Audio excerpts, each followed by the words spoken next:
दोस्तों, यदि आप उत्तर प्रदेश में सहायक अध्यापक बनना चाहते हैं, इस वीडियो तक पहुंच चुके हैं, तो यहां पर हम कंप्लीट विश्लेषण करेंगे कि कितने पद खाली हैं और आखिर 17,000 पर जो भर्ती आ रही है इसमें कितने नंबर लाने वालों का सिलेक्शन होगा और कितने लोग बाहर हो जाएंगे।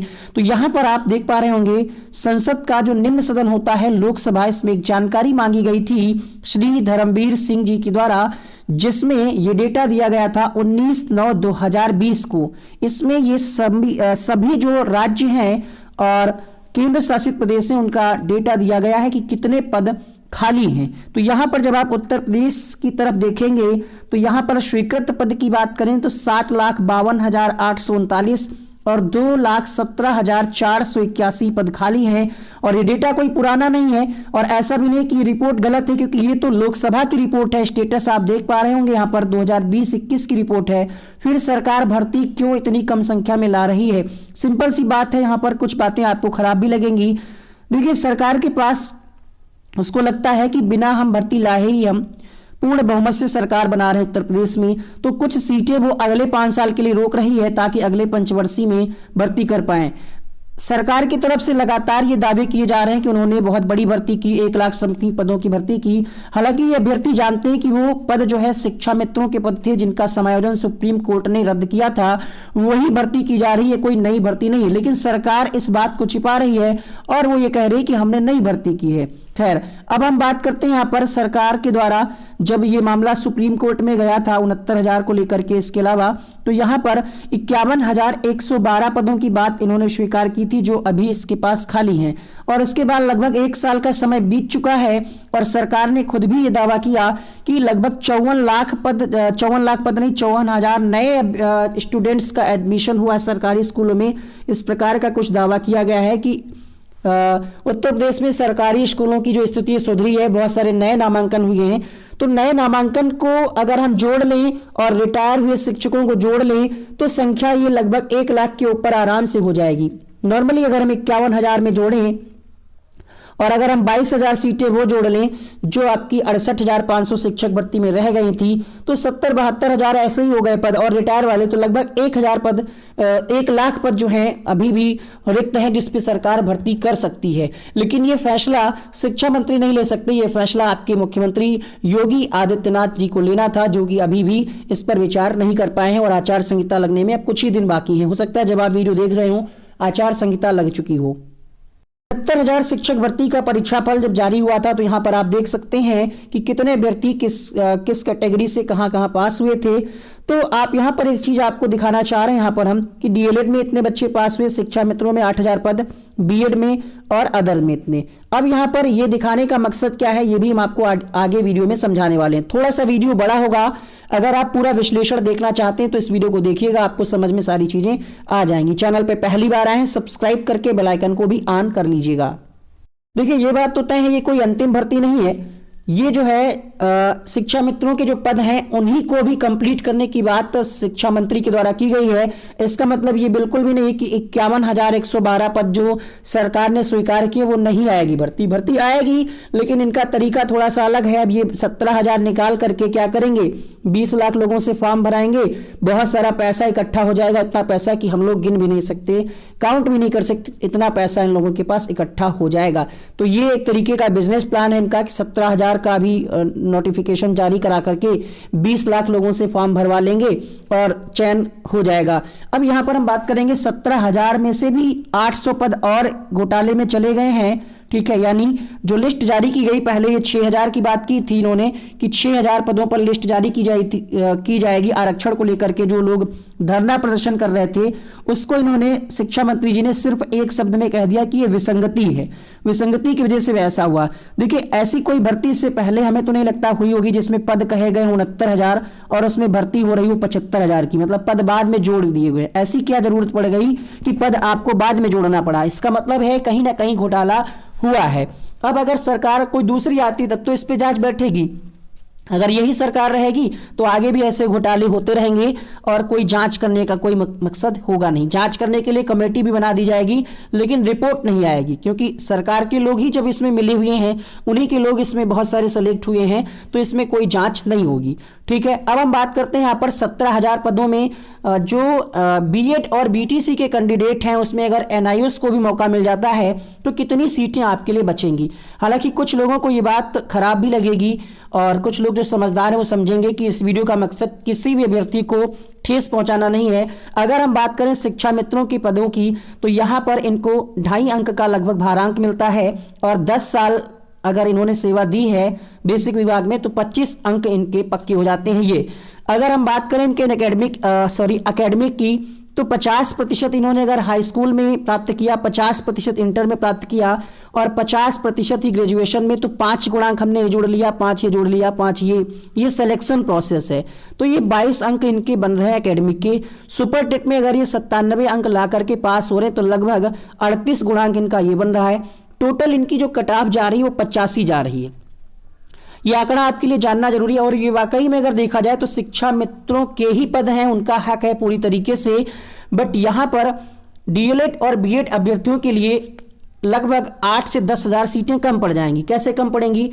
जैसा कि हमने आपको लास्ट में अभी दिखाया है इसी स्लाइड में कि कितने शिक्षा मित्रों का पिछली बार सिलेक्शन हुआ था, तो लगभग ये आंकड़ा था 8,000 समथिंग पदों का सिलेक्शन जो है हुआ था शिक्षा मित्रों का। तो जो आपके ये पद हैं 17,000 पद हैं, इसमें से 8,000 पद तो लगभग इनके रिजर्व हो जाएंगे, क्योंकि बहुत सारे लोग जो हैं और इनको ये अंतिम मौका है, क्योंकि सुप्रीम कोर्ट ने भी ये कहा है कि इनको मौके दिए जाएं, तो ये अंतिम मौका होगा। तो 8,000 पद आपके ये कम हो जाएंगे, क्योंकि 8,000 पदों पर शिक्षा मित्रों का सिलेक्शन 99% हो जाएगा, क्योंकि बहुत सारे ऐसे लोग हैं जो पढ़ रहे हैं और जिनको वाकई में मतलब जॉब चाहिए और पढ़ रहे हैं, लगातार पढ़ रहे हैं। एक उम्मीद है उनके कि हम अगर सुपर टेट को सिर्फ क्वालिफाई कर लेते हैं तो वो परमानेंट नियुक्ति प्राप्त कर पाएंगे। ऐसा पिछली बार हुआ है, 8,000 लोगों ने नियुक्ति प्राप्त की है। तो अब आप 17,000 छोड़िए, 16,200 पद बचे हुए हैं। 200 भी अगर थोड़ी देर के लिए हम हटा दें तो 16,000 में आपके 8,000 पद निकल जा रहे हैं शिक्षा मित्रों के। तो सिर्फ 8,000 पदों पर वैकेंसी, इसमें आपको 80,000 शायद लिख गया, सिर्फ 8,000 ही पद बच रहे हैं, जिसमें डीएलएड बीएड और अगर एनआईओएस शामिल होते हैं तो इन तीनों के लिए सिर्फ 8,000 पद ही बच रहे हैं। अब हम बात करते हैं सिलेक्शन का प्रोसेस क्या रहता है, कुछ लोग नहीं जानते होंगे।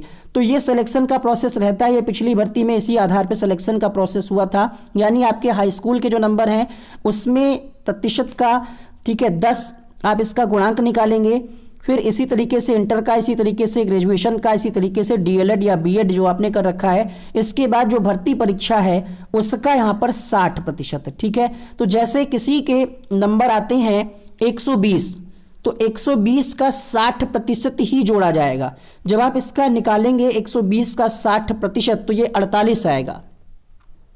120 अंक लाने पर यहां पर आपको 48 नंबर मिलेंगे। ठीक है, पूरा 120 थोड़ी जुड़ जाएगा, यहां पर आपको 48 नंबर मिलेंगे।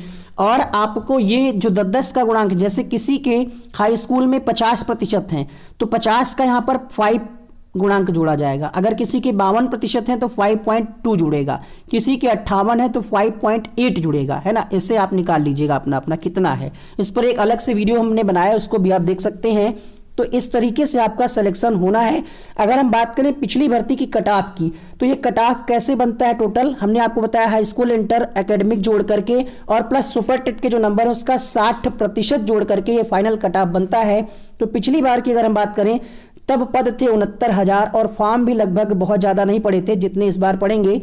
तब ये कट ऑफ गया था जनरल के लिए 67.1, ओबीसी के लिए 66.7, SC ST के लिए 61.1।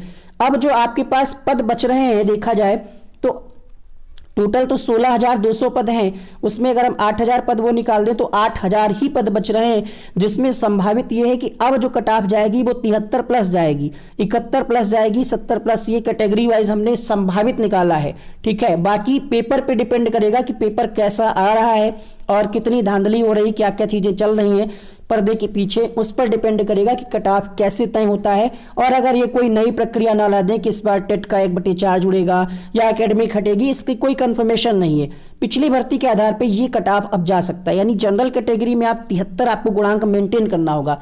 73 गुणांक का मतलब समझ रहे हैं कितना नंबर आपको लाना होगा।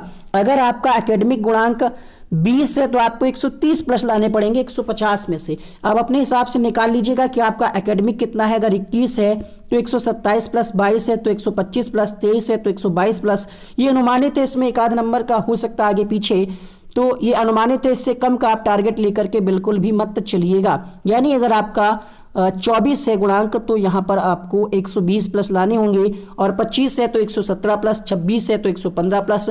आपको जो अदर कैटेगरी के लोग हैं ओबीसी के, उनको आरक्षण उस प्रकार से मिलेगा तो वो अपना नंबर कम कर सकते हैं, लेकिन आप लक्ष्य ज़्यादा का लेकर के चलिएगा तभी आपका सिलेक्शन सुनिश्चित हो पाएगा। अगर आप पहले से ही सब कुछ कम आंक करके चलेंगे तो फिर सिलेक्शन से आप बाहर हो जाएंगे।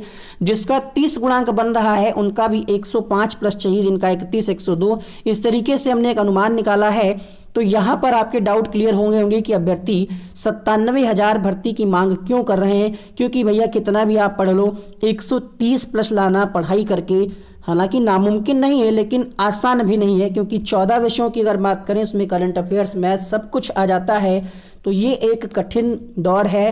फिलहाल आपको तैयारी करते रहना है।